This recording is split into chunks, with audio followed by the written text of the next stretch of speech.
Өнөөдөр Улаанбаатар хотод тулгамжиж байгаа олон асуудал байгаа. Ялангуяа хөдөө орон нутагт эдийн засгийн хувьд хүнд учраас ажиллах, амьдрах, орон зай хумигдмал учраас Улаанбаатар хотод хүмүүс шилжих хөдөлгөөн ихээр хийгдэж байгаа. Ер нь хүн бол эдийн засгаа дагдаг, мал бол өвсөө дагдаг. Тэгэхээр Улаанбаатар хотод жилээс жилд одоо хүн амын тэлэлт ихсэж байна. Дээрээс нь бүтээн байгуулалт, дулааны цахилгаан станц, эрчим хүчний асуудал гэдэг Улаанбаатар хотод зундаа усан тасарсан хിവэрээ, тогон тасарсан хിവэрээ. Тэгэхээр энэ бодлогын том одоо төслүүд дээр гадаадын төр үеийн түншлээс яаж мөнгө босгож нийт Улаанбаатарчуудын үндсэн эрх одоо бид нар бол том юм өсөхгүй байгаа шүү дээ. Яаж Улаанбаатар хотынхоо иргэдийн амьдралын анхдагч хэрэгцээг Улаанбаатар хотын захиргаа, Улаанбаатар хотоо сонгогдсон нийслэлийн иргэдийн хурлын төлөөлөгч нар хангах вэ? Энэ дээр яаж хамтарч ажиллах вэ? Бодлогын зөрүүтэй олон асуудлууд гарч ирнэ. За 2024 онд нийслэлдээс үнэлэхгүй ялт авсан Монгол Ардын нам 24 мега төсөлтэй болсон. Гэвч одоогоор яг мега төслүүд нь бүгд дээр доороо гаццсан, ажиллагааг болцсон байна. Энэ ажлуудыг яг эренблээд ямар зүйлийг нь эренблэх юм? Яаж ажиллах юм гэдэг дээр нэг тайлбар авъя. Хоёрт нь за Улаанбаатар хотын ялангуяа энэ өсвөр үеийн одоо үе тэнгийн дээрхтэлд хар тамхи, согтууруулах гундааны худалдаа хэрэгсэрж байгаа. Энэ дээр ямар бодлого тавих вэ? Ганнам хот болох аюултай асуудлууд, мэдээллүүд орж ирж байгаа. Ботом хот гэдэг байгаа шүү дээ. Аимшигтай байл. Яг үндэ олонний твл мэдээлэлээр энэ мэдээлэл гарахгүй байгаа ч гэсэн нийслэлийн иргэдийн хурлын төлөөлөгчнөр холбогдох хууль хэлнэлтийн байгууллагын хаалттай мэдээлэлүүд өгж байгаа. Тэгэхээр ер нь залуучууд спорт, соёл урлагаар дамжуулж энэ нийгмийг эрүүлжүүлэх, бие биедээ хүндэтгэлтэй хандах, ах цахтай байх, ёс журамтай байх энэ зүйлийг танаас ямар бодлого шийдвэр гарах вэ? За хамгийн сүүлд нь та яг хүнлэг ажиллаж чадах уу? Хүн болгоныг одоо юу гэдэг бусдч хөрөө лайв асаагаад рил хийгээд явж бол би бол өөрөөр ажиллана гэдэг иргэдэд бодлого сонгогдсон. Өөрөөр ажилладаг чимээгүй үр дүнгээ иргэддээ сонгогчдод харуулахын тулд ажиллаж байгаа. Тийм учраас попурлоос ангид яг зөв шийдвүүдийг асуудлыг олж харж ажиллах уу? Ямар зарчим байж ажиллах вэ? Энэ бүр асуудал асууж байна.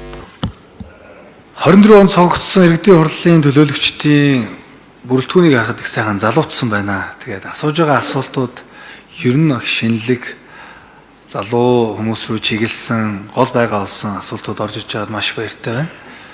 За зундууд орж төлөөлөгчийн асуултанд хариулъя. Гадаадын хөрөнгө оруулалт маш чухлаа. Одоо бидний хийх нэг л юм байгаа. Би түрүү хэлсэн. Одоо бид нар юу ярих вэ гэдэг гадаадын хөрөнгө оруулагч тараа сууж байгаа олон улсын байгууллагууд. Эхлээд бид нар нийслэлээс гадаадын хөрөнгө оруулагчтай, олон улсын байгууллагуудтай хэлсэн төсөл хөтөлбөрүүд дээр ямар гэдгийг харуулах шаардлагатай. Өмнө гэрээ хийсэн гэдгийг нь одоо тусалж болохгүй шүү дээ. Гэрээг хантагтны заалт байна. Аль аль талын одоо үүрэг хариуцлагууд байж идэг те. Тэгэхээр одоо нэг манай Монголын заан андгаа бүү заа гэж нэг үг байдсан шүү дээ. Уг нь манай монголчуудын хамгийн одоо генийг тодорхойлсон үг гэж боддог. Хэрвээ бид нар үнэхээр гадаадынхандаа Монголын заан андгаа бүү заа байж чадах юм бол дараагийн төслүүд өөрсдөө ороод ирнэ.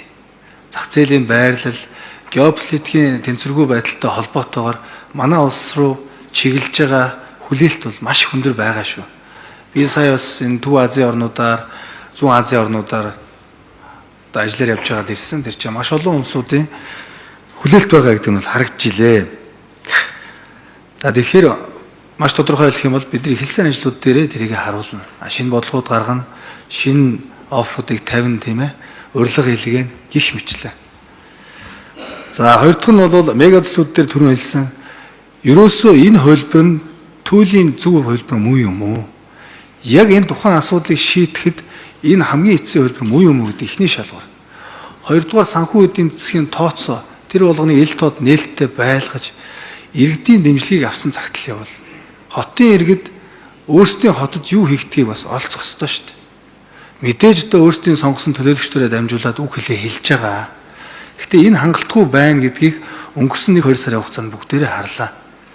Тийм учраас иргэдийн тал бүрийн сегментийг оролцуулсан иргэдийн оролцооны зөвлөлийг одоо хурлын даргатайгаар ярьж байгаа байгуулъя гэж бодож байна. Олон нийтийн зөвлөл гэж бас байсан л да. Гэхдээ энийг бүр илүү өөр түвшинд гаргах шаардлагатай юм шиг байна. Хил мэдээллийн төлөөлөл нь байж идэг, энэ сошиал инфлюенсерүүд байж идэг, экспертүүд байж идэг, тухайн салбарын төлөөллүүд байж идэг. Ийм зөвлөлтөй болж бид нар цаашаа алхах шаардлагатай юм байлээ. Энэ манай нийгмийн засаглалын онцлог нь тэр. Тиймж байх хэрэгтэй юм бэл. За үе хоорондын дээрлэхэлт дээр бол энэ эцэг эхчүүд болон манай нийгмийн одоо хамгийн том тулгамж байгаа асуудал. Нийслэл мэдээж анхаарч ажиллана. Тэгээд засаг дээр боловсролын яамтай хамтарч нарийн төслүүдийг явах шаардлагатай гэж бодож байна. Зарим зохицуултуудыг хийх шаардлагатай гэж үздэг хувийн хувьд бол дэлхийн нийтч тэр лүү явж байна. Жишээлх юм бол сошиал медиа. Манай Монгол шиг хамаагүй үр хөвгтүүдтэй энэ том хүмүүсийн байдаг хэрүүл уралтай янз бүрийн контенттэй сошиал медиаг харуулдаг улс орнууд багасч штэ. Шинэ Зеланд, Австрали бүр 16 насаар тогтоочлоо. Британи явчлаа тийм ээ. Бүх том улсууд үүний араас явж байна. Энэ болохгүй байгаа л ингэж байгаа штэ. Түүнээс энэ хүний эрх чөлөөнд халдж байгаа асуудал ерөөсөө биш. Сошиал медиагаас авж байгаа хүмүүжлийн сөрөг үр дагавруудыг биднээс эргэж тооцох хэрэгтэй юм шиг байлээ гэдгийг хэлье. За Улаанбаатар хотын иргэний хуваар дээрээс нь нутгийн өөрөө удирдах байгууллагад 4 жил ажиллаж исэн хүний хуваар бол манай Улаанбаатар хотын иргэдэд тулгамж байгаа асуудал маш тодорхой. Нэгдүгээрт авто замын түгжрэл, хоёрдугаарт агаар орчны бохирдол, гуравдугаарт дэд бүтцийн хүртээмжгүй байдал гэсэн 3 асуудлыг бол маш тодорхой хэлмээр байна. За дэд бүтцийн хүртээмжгүй байдал дээр ярих юм бол одоо хамгийн анхаарал хандуулах зүйл бол манай энэ дулааны 5 дугаар цахилгаан станц юм байна. Бид нар 84 оноос хойш энэ төслийг ярьсан. Одоо бараг 42 жилийн нүрийг үзэж байна. Хичнээн удаа бид нар туу цайжилсан тийм ээ. Тэгэхээр энэ удаад бол хамаг хүчээ зориулаад нийслэлийн иргэдийн хуралтайгаа, засагтайгаа, захиргаатайгаа, засгийн газартай хувийн хвшилттэйгээ нийлээд энэ төслийн ард гаргачих гэсэн залуу хүний амбиц бол байна. Энэ дулааны 5 дугаар цахилгаан станц ашиглалтанд орсноороо бид нар дулаан арчин хүчний асуудлаа маш өндөр хувьтай шийдэх юм боломж олцоо байгаамаа. За хоёр дахь нь бол түгжирлийн тухай асуудал. Үнэхээр одоо хамгийн том асуудал үүсэж байгаа би түрүү хэлсэн. Жилд бид нар түгжирэлд 3-аас 5 их найдын бодит болон бодит бус зардлыг бол хохирол амсж байна. Дээрээс нь стресстэй холбоотой, хүний эрүүл мэндтэй холбоотой, амьдралын чанартай холбоотой асуудал бол энэ түгжирэлтэй шууд холбоотой. За бид нар 2026 оны төсөвдөр багагүй мөнгө төргийг бол энэ авцам түгжирлийг сааруулахад тавьсан. За үүнээс гадна дараагийн альтернатив сонголтууд бидэрт хэрэгтэй. Нийтийн тээврийн шинжилгээ хийх шаардлагатай. Бид нар нийтийн тээврийн шинэ хөлбруудыг иргэддээ санал болгох шаардлагатай. Тэгжиж та эд маань нийтийн тээврдээ суугаач гэдэг ийм хүсэлтийг тавьж болно шүү дээ. Дээрээс нь хүн төвтэй замыг маш сайн тавих шаардлагатай. Бүрчилсэн зогсоолын системийг оруулах шаардлагатай. Ер нь бол автомашинда биш хүндээ зориулсан төлөвлөлтийг хийж чадах юм бол бид нар түгжирлээс гарч чаднаа гэж ингэж бодож байгаа. Тэгээд адаглаад бас иргэд маань одоо түгжирэлд оролцохдоо соёлтой оролцох хэрэгтэй. Утсаа их оролцож байгаа харагддаг. Олон ослын үүнээс болж байна. За одоо энэ дид олон альтернатив хэлбэрүүд гарч ирж штэ.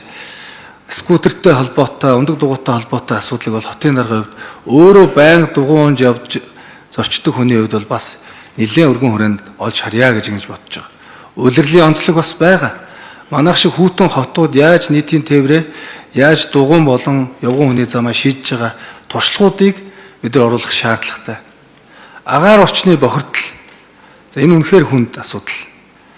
Манай улс бол дэлхийн хамгийн хүүтэн нийслүүдийн нэг шүү дээ. Хасах төчөөс нэмэх төчийн хооронд хэлбэлцэж идэг ийм температурт амьдардаг ийм одоо онцлогтой нийслэл хотын иргэд.